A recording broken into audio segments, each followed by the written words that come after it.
Good morning class, this is your Shubhangi ma'am. Today I will teach you chapter 1, Reproduction in Plants.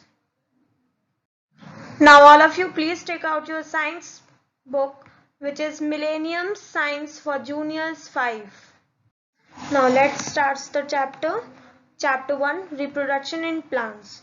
First we will see which topics we will cover in this chapter. Now, introduction, life of a plant, life cycle of a plant, how do plants reproduce, then seeds, what is a seed, parts of a seed, types of a seed, germination of seed, stages of germination, dispersal of seed, agents of seed dispersal. After that, new plants from other parts of a plant, vegetative reproduction from roots, stems, leaves. After that, spores, then crops, types of crops, crop production. In this, we will study ploughing, sowing, adding fertilizers, irrigation, protection, harvesting, storing and transportation. Now, we will discuss these much topics in this chapter. First of all, I will read the chapter and then I will explain it. Now let's start. Ruhi loves mangoes very much. One day she sowed a mango seed in her orchard. She also put water and manure in the soil. After some time, a small baby mango plant emerged from the seed. Ruhi happily takes care of the plant and sees it growing every day. There was a girl whose name was Ruhi. एक लड़की थी जिसका नाम रूही था, जिसको mangoes बहुत पसंद थे. तो व्हाट शी डिड, एक दिन उसने एक मैंगो सीड लिया और उसको ऑर्चर्ड में जाके सो कर दिया. मीन्स और जैसे वी प्लांट अ ट्री, तो वैसे ही उसने सीड को भी सॉइल के अंदर दबा दिया. सोड मीन्स दबा देना एंड ऑर्चर्ड मीन्स गार्डन. तो उसने अपने गार्डन में सीड को दबा दिया. Then she also put water and manure in the soil. फिर उसके बाद वो सॉइल को क्या देती थी, she daily waters the seed and gives and put manure. Manure means खाद. When we plant a tree, we तब हम लोग मैन्योर प्लांट को देते हैं ताकि प्लांट की ग्रोथ अच्छी हो. इसलिए दैट्स वाई वी. और मैन्योर में क्या प्रेजेंट होता है, मैन्योर में प्रेजेंट होते हैं टाइप्स ऑफ मिनरल्स प्रेजेंट होते हैं which are good for the health of a plant. After that, after some time a small baby mango plant emerge from the seed. फिर कुछ टाइम बाद एक छोटा सा स्मॉल बेबी प्लांट उस seed में से आने लगा. छोटा सा प्लांट बड़ा होने लगा. सीड से जो सीड था वो धीरे धीरे अब कन्वर्ट होने लगा था प्लांट में. After that Ruhi happily takes care of the plant and sees it growing every day. फिर रूही बहुत ही खुशी से उसकी केयर करती थी, उसको जो है उसको वाटर देती थी, उसको मैन्योर देती थी. और फिर वो धीरे धीरे वो प्लांट बड़ा होने लगा और रूही डेली उसको देखती थी बड़ा होते हुए. After that, have you ever wondered from where do seeds come? क्या कभी तुमने सोचा है कि ये seeds कहाँ से आते हैं? How does a seed give rise to a baby plant? एक seed baby plant को कैसे rise करता है, कैसे एक seed से baby plant बनता है, कभी सोचा है? How do plants come from seeds? Plants seeds से कैसे आते हैं? How do farmers grow crops in the field? Farmers field में crops को कैसे ग्रो करते हैं? Now nature has gifted us many beautiful and precious gifts. Among such gifts are plants and trees. They provide us with oxygen and food. We can only exist if plant life exists and flourishes. Now जो nature है उसने हमें बहुत ही सुंदर और precious gifts दिए हुए हैं जिसमें से एक प्लांट और ट्रीज भी हैं. Plants and trees are the example of a nature's gift, जो कि हमें ऑक्सीजन और फूड प्रोवाइड करता है। अगर जो है अगर प्लांट नहीं होगा, अगर प्लांट की लाइफ एडजस्ट नहीं होगी, अगर प्लांट बहुत अच्छे से नहीं ग्रो करेंगे तो क्या होगा, हमें ऑक्सीजन नहीं मिलेगा। अगर हमें ऑक्सीजन नहीं मिलेगा then we will not be able to survive in this world. So let's understand the life of a plant in detail. Now turn the let's page. Now, life cycle of a plant. We have learnt earlier that all living things have a limited lifespan, so they produce their own kind to maintain existence. The process by which a living being produces a new individual of its own kind is called reproduction. Living things reproduce so that their species may not die out. Now, what does it mean? It means that जैसे कि हमने पहले यहाँ पढ़ा है कि जितने भी लिविंग बींग्स होते हैं they have a limited life span. Means चाहे वो लिविंग थिंग्स क्या होते हैं, जो कि who can survive, who can live, who can grow. Okay, living things grow. तो जो लिविंग थिंग्स होते हैं उनके पास एक लिमिटेड लाइफ स्पैन होती है। Suppose we are a living being, so we also have a limited life span. The plants, एक plant है, हमने एक सीड लगाया, सीड से वो प्लांट हुआ, प्लांट से फिर वो बड़ा हुआ, फिर धीरे धीरे क्या होगा, वो प्लांट भी बहुत बड़ा हो जाएगा एंड फिर धीरे धीरे उसकी लाइफ जो होगी वो रिड्यूस होने लगी। वो एक टाइम में ऐसा आएगा जब वो उस प्लांट की लाइफ खत्म हो जाएगी उस ट्री की, और वो ट्री सूख जाएगा। So they produce their own kind to maintain the existence. इसीलिए वो क्या करते हैं, वो अपने जैसा ही एक जो है अपने जैसा ही एक दूसरा प्रोड्यूस करते हैं। So, the process by which a living being produces a new individual of its own kind is called reproduction. Now, what is reproduction? Reproduction वो process है जिसमें living beings एक new individual को, अपने जैसे ही एक new individual को जो है produce करते हैं, उसे reproduction कहते हैं। Living things reproduce so that their species may not die out. और लिविंग थिंग्स रिप्रोड्यूस किस लिए करते हैं, वो रिप्रोड्यूस इसलिए करते हैं ताकि जो उनकी स्पीशीज है, जैसे कि सपोज अ मैंगो ट्री एक स्पीशीज है, एक तरह का प्लांट है। अगर हम मैंगो सीड से जो है, जो मैंगो होता है, मैंगो के सीड से अगर हम पेड़ नहीं लगाएंगे तो क्या होगा, धीरे धीरे मैंगो के प्लांट्स कम होते जाएंगे और फिर एक टाइम ऐसा आएगा कि मैंगो के प्लांट्स हमें नहीं मिलेंगे। Then what will happen? We will not get a mango fruit. So उनकी स्पीशीज खत्म ना हो इसलिए लिविंग थिंग्स क्या करती हैं कि अपने जैसे को ही प्रोड्यूस करती हैं ताकि उनकी जो स्पीशीज है वो खत्म ना हो।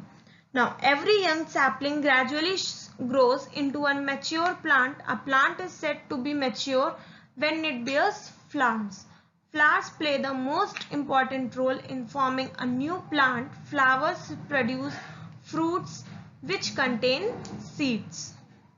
Now, every young sapling gradually grows into a mature plant means every young sapling means a baby plant जो कि अभी उसने ग्रो करना शुरू किया है। वो जब बड़ा होता है तो जब वो बड़ा हो रहा होता है तो वो धीरे धीरे क्या बन जाता है, it becomes a mature plant. और जब वो प्लांट एक मैच्योर प्लांट बन जाता है तब उसमें फ्लावर्स आते हैं और वी कैन से बर्ड्स आते हैं। पहले तो फ्लावर से पहले भी बर्ड आते हैं, कली आती है, बर्ड आते हैं, फिर बर्ड से फिर वो फ्लावर में जो है होता है, फ्लावर से फिर फ्रूट बनता है एंड देन फ्रूट से फिर सीड। तो जो फ्लावर्स होते हैं वो बहुत ही इंपॉर्टेंट रोल फॉर्म करते हैं एक न्यू प्लांट के लिए। एक नया प्लांट बनाने के लिए flower is the most important part for the life cycle of a plant. Now flowers produce fruits which contain seeds, because जब जो हमारा plant होता है, when it becomes mature or when it grows mature, तो what happens, it gives us flower, and then after that flower turns into a fruit, and that fruit gives us seed. That's why they are important. Now when we visit a garden, we enjoy the sight of fascinating shapes and brilliant colors of beautiful flowers. Some of them also have a pleasant fragrance. Now जब भी हम लोग garden में जाते हैं तो क्या होता है, हम लोग को बहुत ही अलग अलग कलर्स के, शेप्स के प्लांट्स मिलते हैं, और उसमें अलग अलग कलर्स के, शेप्स के फ्लावर्स भी होते हैं, जिसमें से बहुत ही प्लीजेंट सी फ्रेग्रेंस मीन्स खुशबू आती है. Then have you ever wondered why flowers have bright colors and pleasant fragrance? क्या आपने कभी सोचा है कि जो ये फ्लावर्स होते हैं ये इतने ब्राइट कलर्स और इनकी जो फ्रेग्रेंस है वो इतनी प्लीजेंट क्यों होती है? Have you कभी सोचा है? Now the beautiful colors and the fragrance of the flower attract the animals and insects to it. जो ब्यूटीफुल कलर्स और उसकी जो फ्रेग्रेंस होती है वो क्या करती है, एनिमल्स को और इंसेक्ट्स को अपनी तरफ अट्रैक्ट करती है. जैसे कि क्या होता है, जब हम कहीं बाहर जाते हैं तो what we do, we use a deo so that लोग हमसे अट्रैक्ट हों, और वी कैन से कि लोग हमसे दूर ना भागे, कि उसके पास से स्मेल आ रही है समथिंग इन दैट, या फिशी स्मेल आ रही है कुछ, तो जो उसकी जो फ्रेग्रेंस होती है वो इतनी अच्छी होती है कि, और उसके कलर्स इतने अच्छे होते हैं, ब्राइट कलर्स होते हैं, इतने ब्यूटीफुल लगते हैं वो, कि जो एनिमल्स और इंसेक्ट्स होते हैं वो फ्लावर्स की तरफ अट्रैक्ट होते हैं.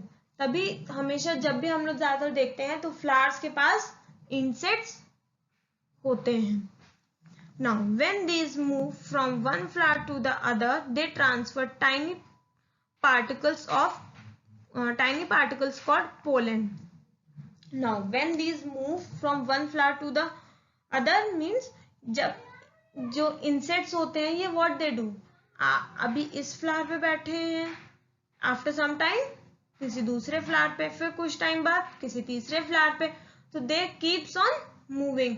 तो जब ये मूव करते हैं तो ये अपने साथ जिस फ्लावर पे बैठे होते हैं उस फ्लावर के टाइनी पार्टिकल्स को अपने साथ ले जाते हैं और वो ट्रांसफर करते रहते हैं, जिसको हम लोग कहते हैं pollen. Now all of you underline the line, when these move from one flower to the other they transfer tiny particles called pollen. After that, pollen help in fruit formation. Fruits store food for plant and bear seeds. Pollen जो होता है वो हमें वो plants को help करता है fruit formation में, मतलब fruit को prepare करने में और fruit को form करने में pollen help करता है. Then fruits store food for the plant and bears seed.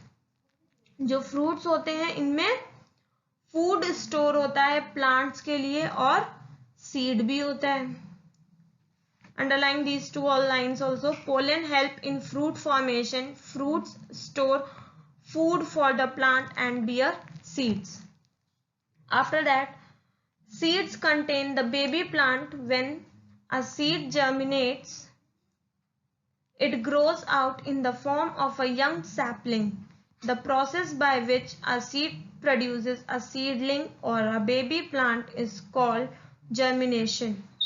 When the seed gets right amount of water, air and warmth, it produces a baby plant or seedling. As soon as the first leaves appear, the plant starts using sunlight to grow.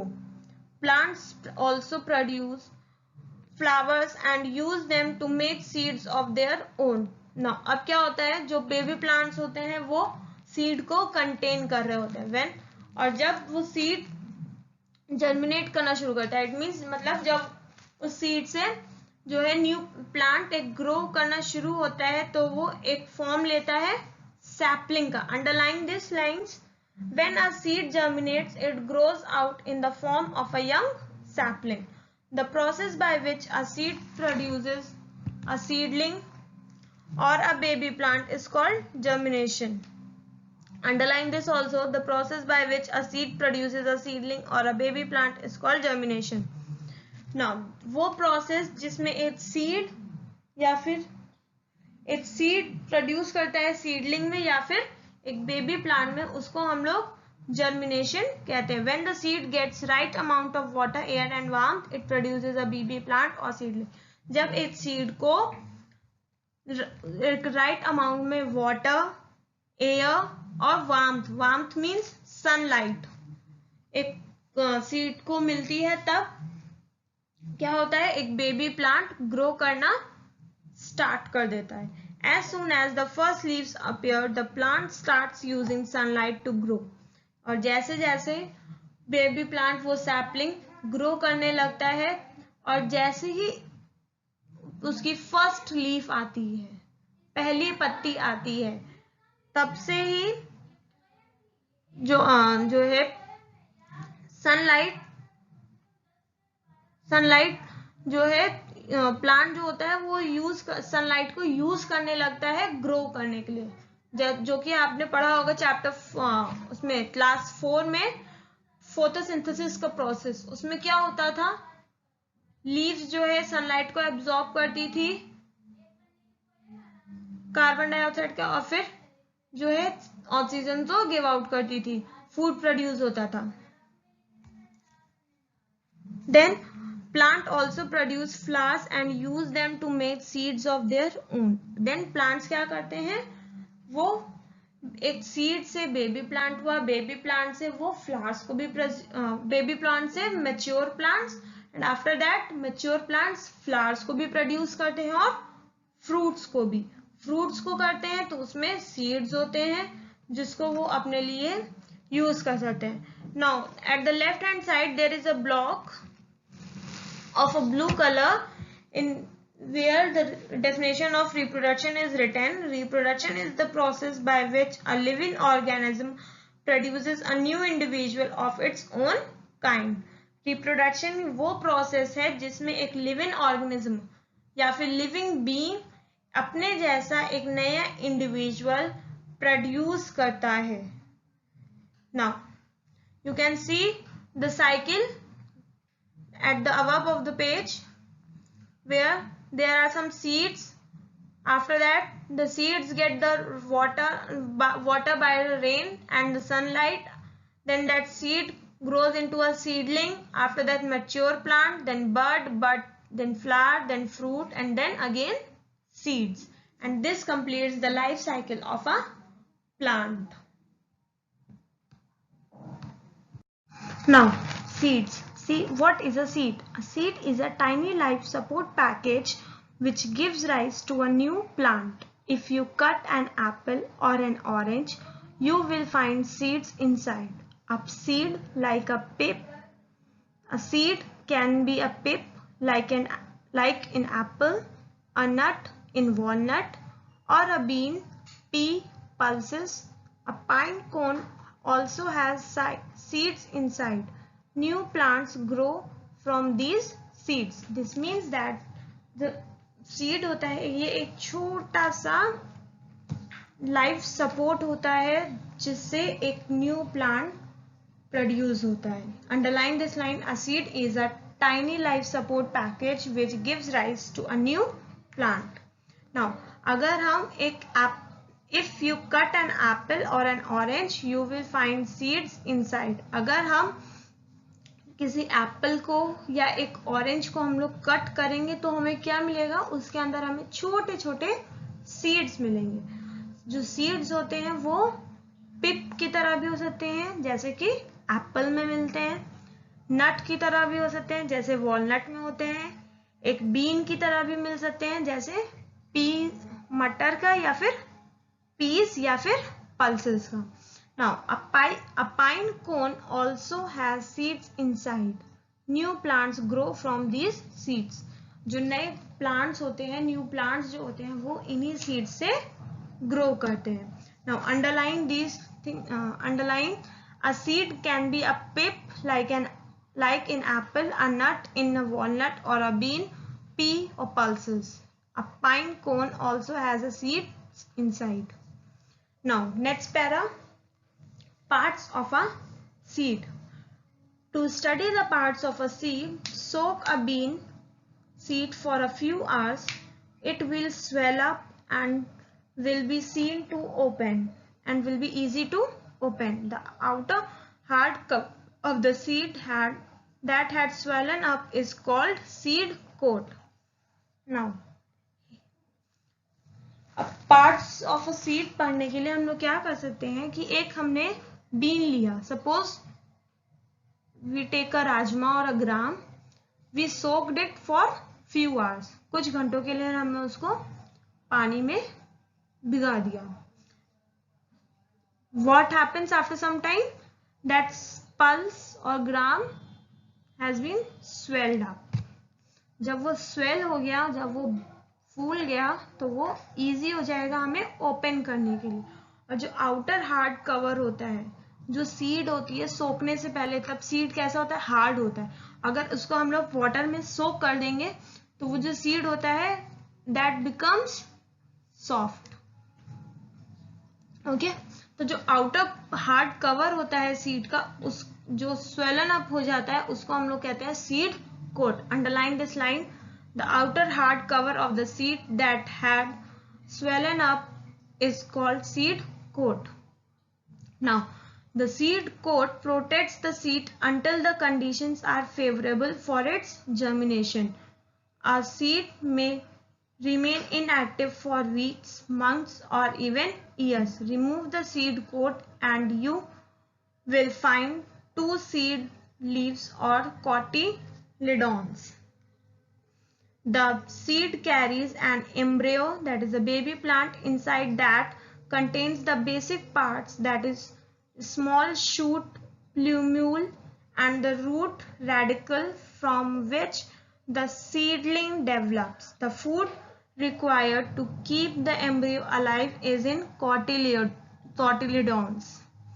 Now, अब जो seed होता है, वो जो seed coat होता है वो seed को प्रोटेक्ट करता है जब तक उसकी फेवरेबल कंडीशंस, उसकी कंडीशन ना हो जाए कि वो जर्मिनेट कर सके एक न्यू प्लांट को. तब जो सीड कोट होता है वो सीड को एक प्रोटेक्शन प्रोवाइड करता है.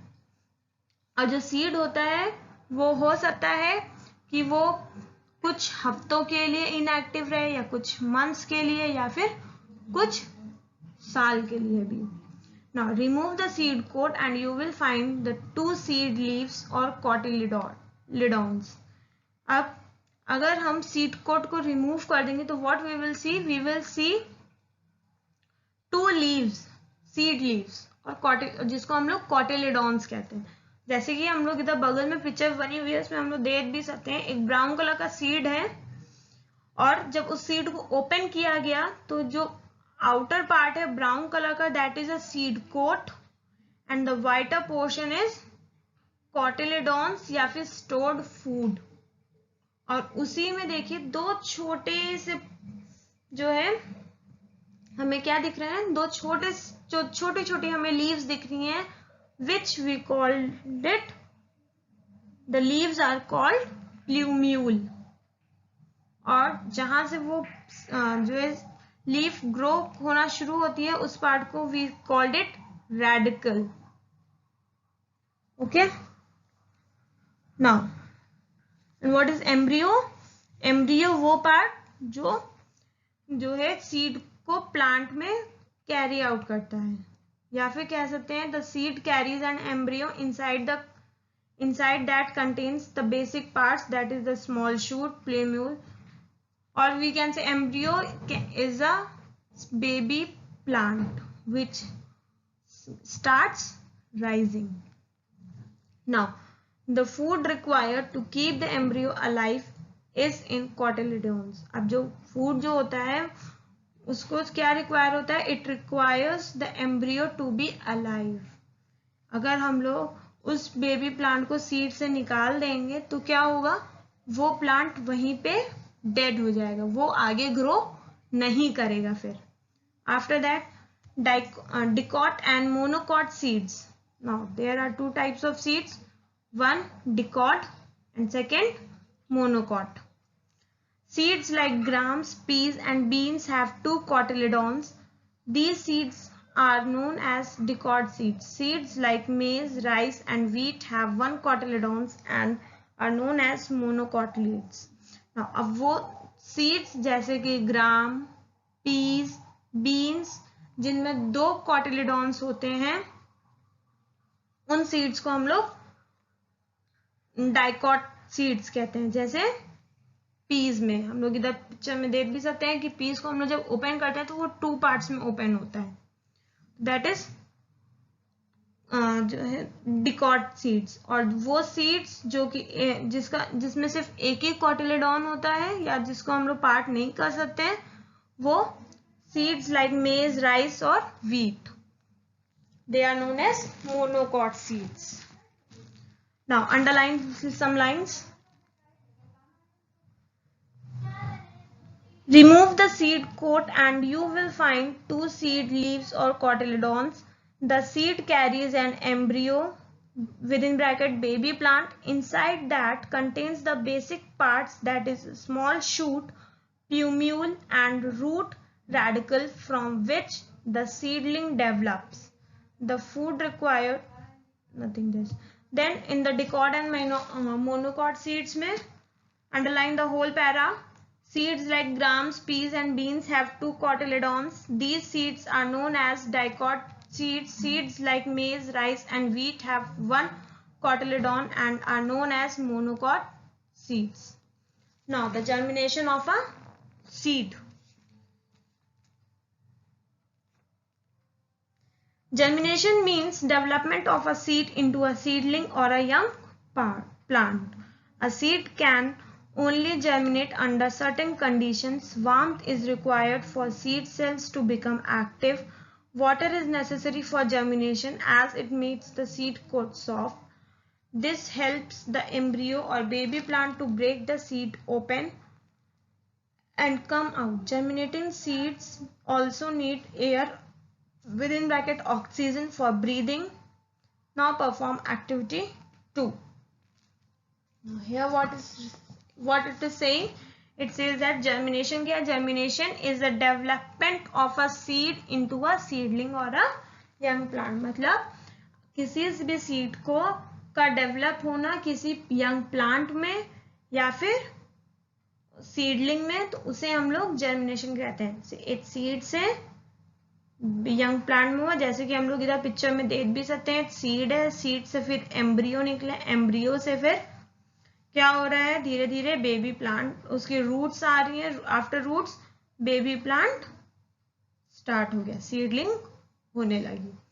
आफ्टर दैट अब जो सीड होता है उसको जर्मिनेट करने के लिए कुछ सर्टेन कंडीशंस हैं जो कि सीड को मिलनी चाहिए. अगर वो कंडीशंस फुलफिल नहीं होंगी तो जो सीड है वो जर्मिनेट नहीं करेगा. वो कंडीशंस क्या है? कंडीशंस ये है कि जो सीड सेल है उसको एक्टिव होने के लिए वार्मथ चाहिए, मतलब सनलाइट चाहिए. सेकेंड, वाटर, जो कि सीड कोट को सॉफ्ट बनाएगा और एम्ब्रियो को हेल्प करता है या बेबी प्लांट को हेल्प करेगा सीड को ब्रेक करके ओपन करके बाहर निकलने के लिए. जब सीड ब्रेक होगा, ओपन होगा, तभी तो बेबी प्लांट बाहर निकलेगा, वरना फिर नहीं होगा अगर ब्रेक नहीं होगा तो, क्योंकि एम्ब्रियो सीड के अंदर ही से ग्रो करना स्टार्ट करता है. Now germinating seeds also need air और ऑक्सीजन फॉर ब्रीथिंग. नाउ जो सीड होता है उसको भी एयर चाहिए होती है ब्रीथ करने के लिए. जैसे हमें एयर चाहिए, हमें ऑक्सीजन चाहिए ब्रीथ करने के लिए, सरवाइव करने के लिए, ग्रो करने के लिए, वैसे ही एक सीड को भी ऑक्सीजन चाहिए होती है ग्रो करने के लिए. Now turn the next page. Now we will see activity number 2. What has been done over here? You will see in the activity that the seed germinates only in jar D. Why? Now first of all, see what they have done. Put one seed each in 4 jars and mark them A, B, C, D. Keep them under the shown conditions. Take 4 jars, mark them A, B, C, D. Jar A में क्या किया, dry cotton तो रखा और seed रख दिया. Second jar में what they did, उन्होंने मॉइस्ट कॉटन रखी, मीन्स गीली कॉटन रखी जिसमें थोड़ा मॉइस्चर वाटर प्रेजेंट था, और एक सीड रखा बट एयर टाइट जो है जार था, तो उसका जो कैप था उसको बंद कर दिया. फिर सी में उन्होंने क्या किया, जो मॉइस्ट कॉटन और सीड थी उसको उन्होंने रेफ्रिजरेटर में रख दिया. और डी वाले में क्या किया, उन्होंने जो मॉइस्ट कॉटन और सीड थी उसको उन्होंने कॉटन को मॉइस्ट करते रहे टाइम टू टाइम और उसको विंडो के पास रख दिया. Observe these seeds for a few days in which jar did the seed germinate. Seed germinates in jar D. Why? Because jar D had water, air and warmth or sunlight required for the seeds to germinate. क्यों? क्योंकि जो D jar था उसको water, air and warmth तीनों चीजें मिल रही थी required proportion में. जार A में क्या हो रहा था, उसको एयर मिल रही थी बट उसको वाटर, जार ए में एयर एंड वार्मथ मिल रहा था बट वाटर नहीं मिल रहा था. बी में क्या हुआ, उसको वाटर मिला, सनलाइट मिली बट एयर नहीं मिली. देन सी में क्या हुआ, सी में उसको रेफ्रिजरेटर में रख दिया गया, उसको सनलाइट वार्मथ नहीं मिली. देन बी डी में क्या किया, उसको सारी चीजें मिली डी में. ओके, सी में उसको एयर तो मिली, मॉइस्चर भी था बट सनलाइट नहीं प्रेजेंट थी सी जार में. बट डी में क्या हुआ, डी में उसे सनलाइट, एयर, वाटर तीनों चीजें रिक्वायर्ड प्रोपोर्शन में मिली, जिसकी वजह से जो सीड था वो ग्रो करना स्टार्ट कर दिया और सीडलिंग में जर्मिनेट करने लगा. In jar A, the seed did not get water, while in jar B, there was no air for the seed. Jar C did not have warmth or sunlight. See. Hence, we can conclude that air, water and warmth or sunlight are essential conditions for the seed to germinate. जैसे कि अभी मैंने बताया था कि jar A में क्या हुआ, जो सीड था उसको वाटर नहीं मिला, B में एयर नहीं मिली, सी में सनलाइट नहीं मिली, एंड जो डी था उसमें तीनों चीजें उसको मिली, एयर, वाटर एंड सनलाइट. इसलिए डी में जो है जर्मिनेट सीड होने लगा. Now stages of germination we will discuss in the next class. Till that, your homework is to read chapter 1, reproduction in plants.